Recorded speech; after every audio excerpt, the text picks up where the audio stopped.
पनवेल शहरातील टपाल नाका येथे बेथेन प्रार्थनालयामध्ये काही हल्लेखोर आतमध्ये घुसल्याची माहिती सकाळी पनवेल शहर पोलिसांना मिळताच QRT पथकानं घटनास्थळी जात अत्यंत शिताफीनं एका इसमास मूर्छित करून सहकार्यास जिवंत पकडून ताब्यात घेतलं।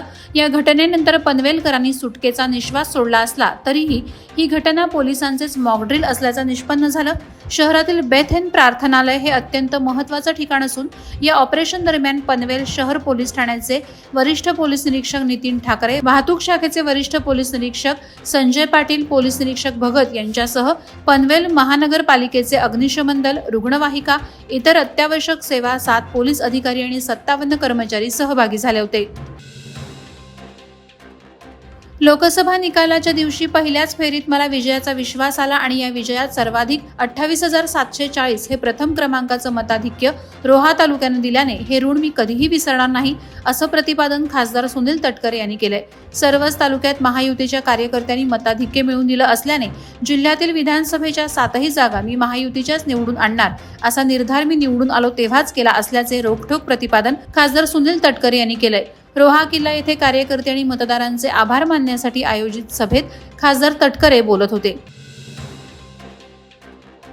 नवी मुंबई पोलीस आयुक्तालयाच्या हद्दीतील रस्त्यालगत जलवाहिनी आणि कामासाठी टाकलेले सरकारी लोखंडी पाईप चोरणारे सराईत गुन्हेगार एहसनुल्लाह मोहम्मद नईम शेख उर्फ सानू राहणार साकीनाका आणि त्याचा साथीदार राजपत रमामिलान गौड यांना नवी मुंबईच्या गुन्हे शाखा युनिट 3 ने शिथापीनं जेरबंद केलं असून त्यांची रवानगी तळोजा कारागृहात करण्यात आली आहे। नवी मुंबई पोलीस आयुक्तालयाच्या हद्दीत चोरी करून हे सराईत गुन्हेगार पोलिसांच्या हातावर तुरी देत आणि चोरीची ठिकाणं बदलून पुन्हा चोरी करत असत, परंतु गुन्हे शाखेच्या पथकानं त्यांना सापळा रचून अखेर पकडलं। नागोठणे परिसरात पावसानं काही दिवसांपासून तुरळक शिडकावा सुरू केलाय। परिसरात पावसाचे आगमन झाले असतानाच ढगांचा गडगडाट आणि विजांसह आलेल्या पावसानं नागोठणे शहर आणि परिसराला चांगलंच झोडपून काढलं। यातच नागोठण्याजवळील वलशेत येथे अजित घोडिंदे यांच्या घरावर वीज पडल्याने त्यांच्या घराचं प्लास्टर आणि इतर बांधकामाचं नुकसान झालंय।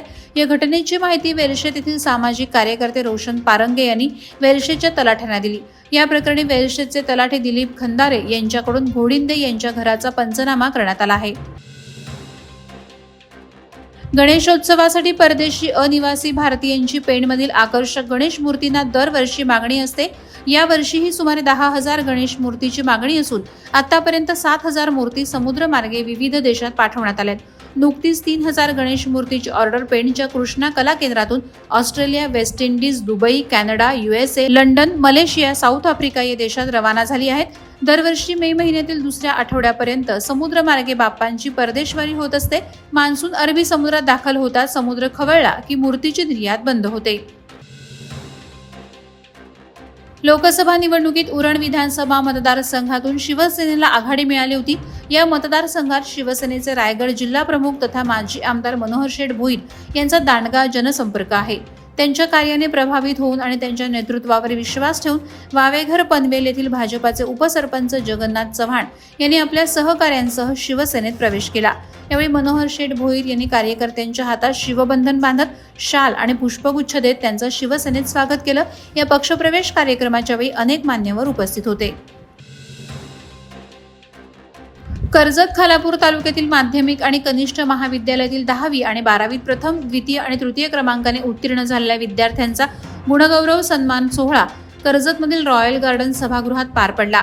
त्याप्रसंगी कर्जत विधानसभेचे कार्यसम्राट आमदार महेंद्र थोरवे यांनी विद्यार्थ्यांना अनमोल मार्गदर्शन करत विद्यार्थ्यांबरोबर पुढील शैक्षणिक वाटचालीबाबत मनमोकळा संवाद साधला। त्यानंतर सुप्रसिद्ध व्याख्याते आणि मार्गदर्शक गणेश शिंदे यांनी सत्कार सोहळ्यापूर्वी विद्यार्थ्यांचं लक्ष वेधून घेत त्यांना विविध विषयांसंदर्भात सविस्तर मार्गदर्शन केलं। खालापूर तालुक्यातील रायगड जिल्हा परिषद प्राथमिक वडगाव शाळेत एक अभिनव उपक्रम राबवून नवीन विद्यार्थ्यांचं स्वागत अनोख्या पद्धतीनं करण्यात आलं।